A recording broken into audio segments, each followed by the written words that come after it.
نبی کریم صلی اللہ تعالیٰ علیہ وآلہ وسلم اپنے صحابہ کے ساتھ تشریف فرما تھے تو آپ نے فرمایا، اے میرے صحابہ، اگر تم جنتی شخص دیکھنا چاہتے ہو تو ابھی وہ اس دروازے سے داخل ہوگا۔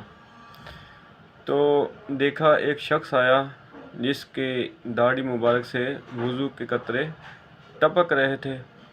دوسرے دن بھی ایسا ہی ہوا تو آپ صلی اللہ علیہ وسلم نے فرمایا، اے میرے صحابہ، اگر تم جنتی شخص دیکھنا چاہتے ہو تو ابھی ایک شخص اس دروازے سے داخل ہوگا، وہ جنتی ہے۔ صحابہ کرام کہتے ہیں کہ تیسرے دن بھی ہم بیٹھے ہوئے تھے، نبی کریم صلی اللہ علیہ وسلم تشریف فرما تھے تو آپ صلی اللہ علیہ وسلم نے فرمایا، اے میرے صحابہ، ابھی ایک شخص اس دروازے سے داخل ہوگا، وہ جنتی ہے۔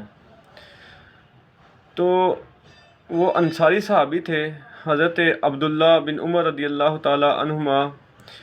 انہوں نے کہا کہ میرے دل میں یہ بات آئی کہ میں ان کے ساتھ کچھ دن رہوں تو پتہ چلے کہ یہ کون سا عمل کرتے ہیں جس کی وجہ سے رسول اللہ صلی اللہ علیہ وسلم نے ان کو جنتی فرمایا۔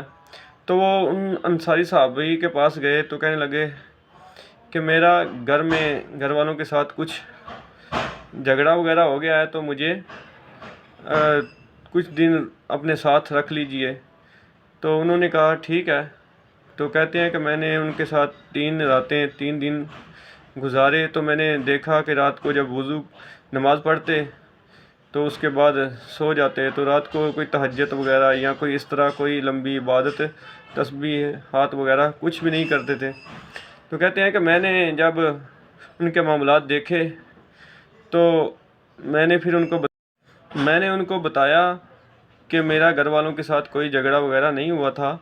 رسول اللہ صلی اللہ علیہ وسلم کی زبان سے میں نے آپ کے بارے میں بشارت سنی، 3 مرتبہ رسول اللہ صلی اللہ علیہ وسلم نے آپ کو جنتی قرار دیا، تو میں آیا اس وجہ سے تھا کہ میں دیکھ سکوں آپ کون سا عمل کرتے ہیں۔ تو وہ انصاری صحابی کہتے ہیں کہ تم نے تو میرے ساتھ رہ کے وقت گزارا ہے، تو ایسا تو کوئی عمل ایسا نہیں ہے جس کی وجہ سے جو میں تمہیں بتا سکوں۔ تو وہ کہتے ہیں کہ وہ یہ بات کہہ کر وہ چلے گئے، تو پھر واپس آئے، تھوڑا سا آگے جا کے پھر واپس آئے تو کہنے لگے کہ جب میں سوتا ہوں تو میرے دل میں کسی کے لیے کینہ نہیں ہوتا۔ حضرت عبداللہ بن عمر رضی اللہ تعالی عنہما وہ کہتے ہیں کہ بس اسی وجہ سے رسول اللہ صلی اللہ علیہ وسلم نے آپ کو جنتی فرمایا ہے۔ یاد رکھیں، حسد، کینہ، چغلی، غیبت یہ انسان کو تباہ برباد کر دیتی ہیں، تو یہ اللہ اور اللہ کے رسول صلی اللہ علیہ وسلم کی ناراضگی کا باعث ہے۔ اگر غور کریں تو آج الا ماشاء اللہ بہت ہی کم لوگ ہوں گے جو اس بیماری کا شکار نہیں ہیں۔